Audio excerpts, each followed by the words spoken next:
Welcome back to the epicenter of the storm. Welcome back to Anything You Want. You are here because you know that the smile of a celebrity is often a mask, and the silence of a star is often a scream. You have tuned in because you refuse to be satisfied with the surface-level debris of tabloid explosions. You want to inspect the tectonic plates that caused the earthquake.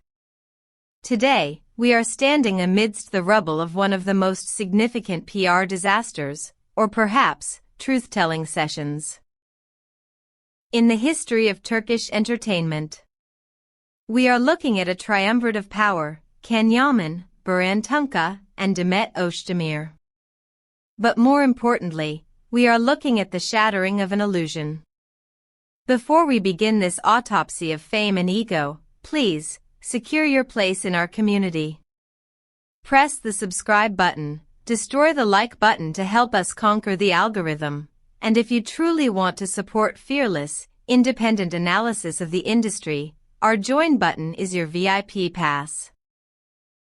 Your support allows us to speak the truths that others are paid to hide. Today, the topic is heavy, the accusations are sharp, and the silence is deafening. Let us begin. The narrative begins not with a shout, but with a diagnosis. In the glittering world of Turkish dizes, friendships are often portrayed as unbreakable brotherhoods, forged in the fires of long-set hours and shared stardom. However, Burhan Tunca, a name synonymous with charm and talent, recently took a sledgehammer to this facade. In a conversation that was initially expected to be a standard exchange of pleasantries and professional updates, Tunca veered off the script and ventured into the dangerous territory of psychoanalysis. His subject?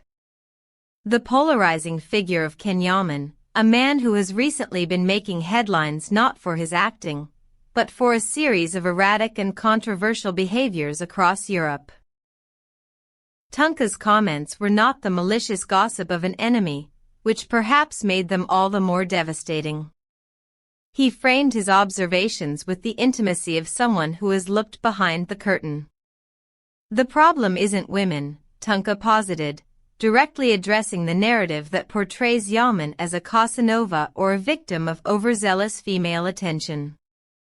Instead, he offered a more melancholic explanation: it is the fear of being alone. This statement spread through the gossip columns like a brushfire.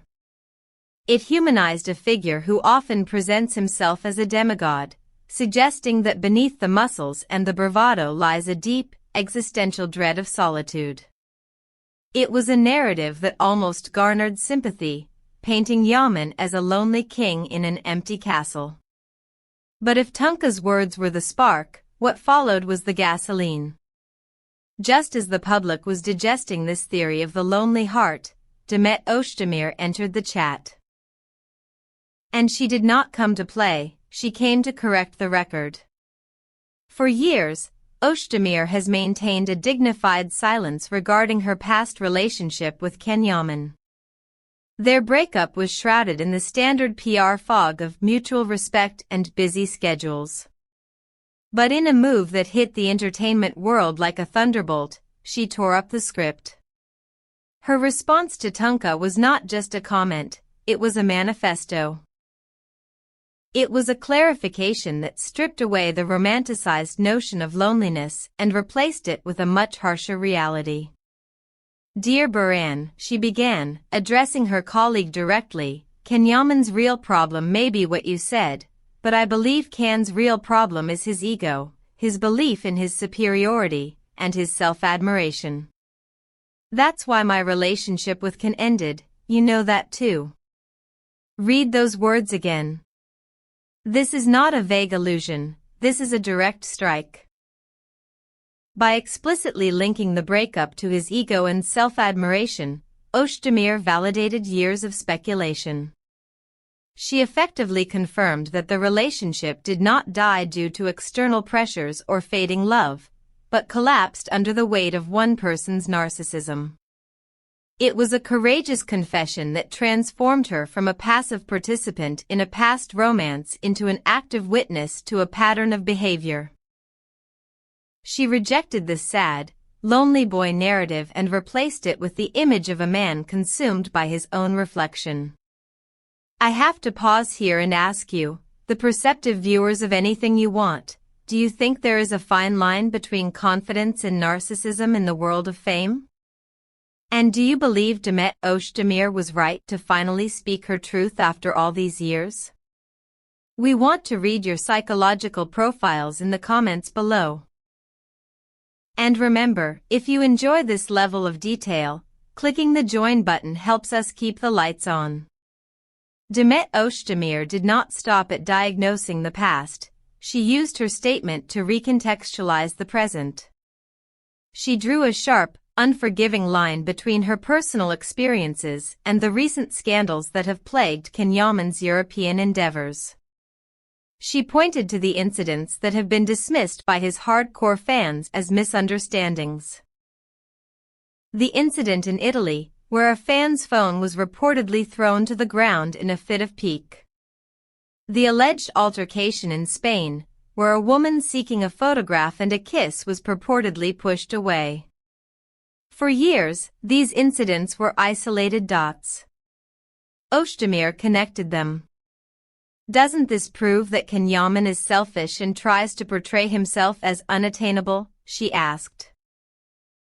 By framing these public outbursts as symptoms of the same superiority complex that destroyed their relationship, she provided a unified theory of Can Yaman. She suggested that the man who disrespects a fan in Rome is the same man who disrespected a partner in Istanbul. It is a damning portrait of consistency, a consistency in putting oneself above others.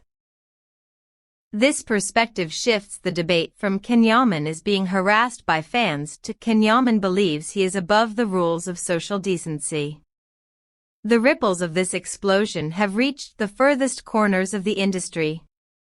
Gossip columnists and industry insiders are interpreting this not as a petty ex-lovers quarrel, but as the breaking of a dam. For a long time, there has been a whispered consensus behind the scenes. A we already knew sentiment shared by those who have shared sets and trailers with the actor. Demet Özdemir's outburst has essentially given permission for others to nod in agreement. It has shattered the perception of the untouchable star. One veteran gossip commentator noted, "It's not just about an ex-partner. It's about saying out loud what has been rumored for a long time in the industry."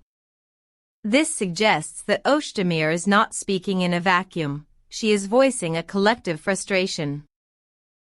The debate has moved beyond the specifics of a breakup and into a broader discussion about the behavior we tolerate from celebrities. Does fame grant a license for arrogance? Demet Özdemir's answer is a resounding no. We are dissecting the psychology of stardom today, and if you are finding value in this analysis, please take a second to like this video. It signals to us that you want more deep dives and fewer fluff pieces. And for those who want to help us maintain our independence, our Super Thanks feature is a great way to contribute to the cause. And where is the protagonist of this drama? He is nowhere to be found. Following this barrage of accusations from a former lover and a former colleague, Can Yaman has retreated into a fortress of silence. He has not issued a denial. He has not posted a cryptic Instagram story. He has not unleashed his legal team. This silence is the most shocking detail of all. In the court of public opinion, silence is often interpreted as the Fifth Amendment, a refusal to incriminate oneself. The gossip world is currently divided on how to interpret this void. Is it a strategic silence, a maturity that refuses to engage with baseless claims? Or is it the silence of a man who has been checkmated? Critics argue that if the accusations of ego and narcissism were false, a defense would have been mounted immediately. The lack of a rebuttal is fueling the theory that perhaps, just perhaps, Tunca and Özdemir have hit too close to the mark. As one social media user poignantly asked, If the accusations aren't true, why isn't he speaking out? His silence is currently doing more damage than any statement could, as it allows Demet's version of events to become the definitive history. In the final analysis, the storm surrounding Can Yaman is no longer just about gossip, it is about accountability. Burhan Tunca tried to paint a picture of a tragic, lonely figure. Demet Özdemir took that picture and set it on fire, revealing the steel frame of ego beneath the canvas. These two perspectives, though different in tone, converge on a singular truth: Can Yaman's behavior has alienated those closest to him. The fear of loneliness and the sense of superiority are two sides of the same coin, a coin that buys isolation. Demet Özdemir's courageous decision to speak out has changed the landscape. She has proven that she is no longer willing to protect the image of a man whose actions she condemns. She has turned the spotlight onto the dark corners of fame, asking us to look at the person, not the persona. As long as Can Yaman remains silent, this story will not die. It will fester. The industry is watching, the fans are waiting, and the questions are only getting louder. And that, my friends, is the anatomy of a scandal that has shaken the foundations of our celebrity culture. We have heard the diagnosis of loneliness, the accusation of ego, and the roar of silence. Now, I turn the gavel over to you, the jury. Do you believe Can Yaman is a victim of his own fame, misunderstood and lonely? Or do you stand with Demet Özdemir in believing that ego is the ultimate enemy of connection? Is his silence a sign of guilt or grace?